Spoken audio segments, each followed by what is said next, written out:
The reason I'm doing this so soon is because it is so fresh in my head, and everything that happened is still there.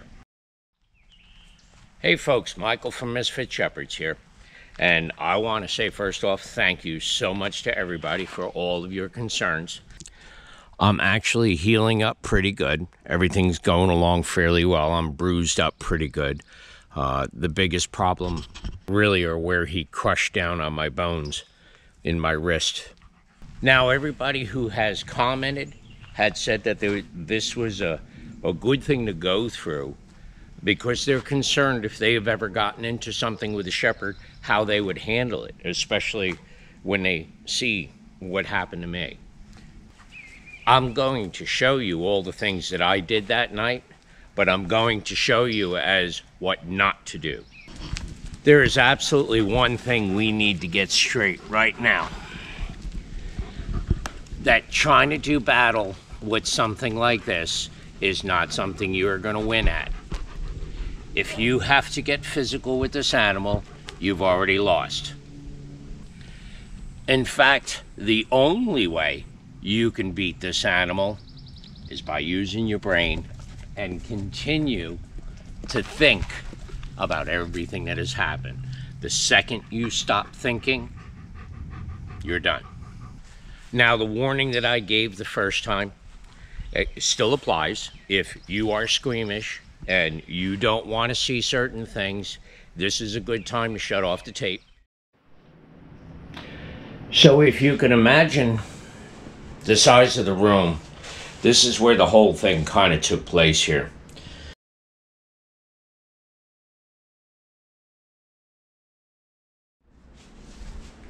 So when I came into the room, I was wearing a pair of gym shorts and I was wearing a pair of clogs. Rule number one, when you're dealing with a German Shepherd you don't know, don't be a dumbass and show up in a pair of shorts and clogs. Wear the proper gear.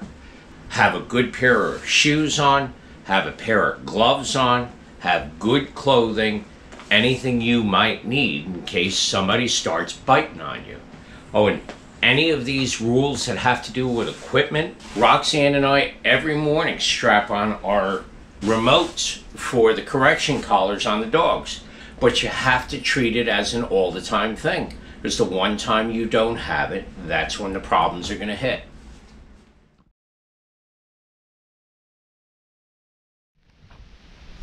Now, a lot of folks are asking about how this could have happened. You know, you're experienced, you know what you're doing.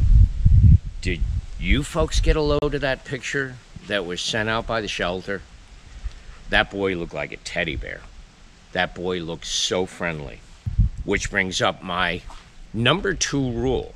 Don't fall for the teddy look. Don't put it in a mindset that you're safe. Don't loosen your guard just because what you're looking at looks harmless.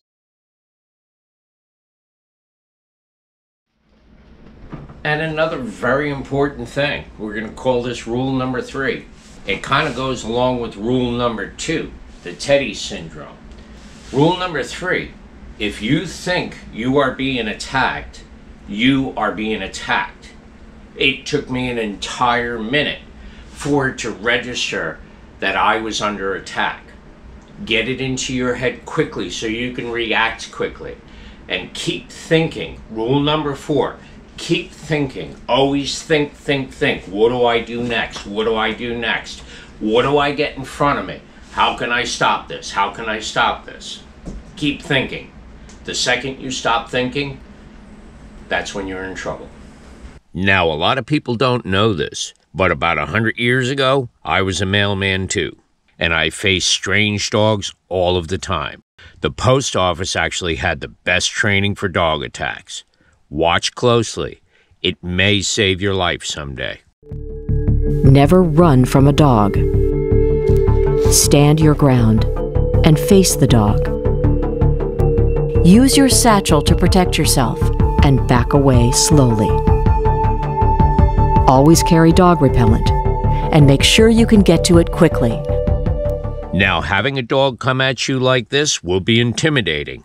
The dog wants it that way, but keeping something between you and them will keep the teeth away long enough to use pepper spray or even to get away. In the next video, he's almost dancing with this shepherd, but always keeping something in front of him. Now, a lot of folks have been asking how I actually got away from Teddy.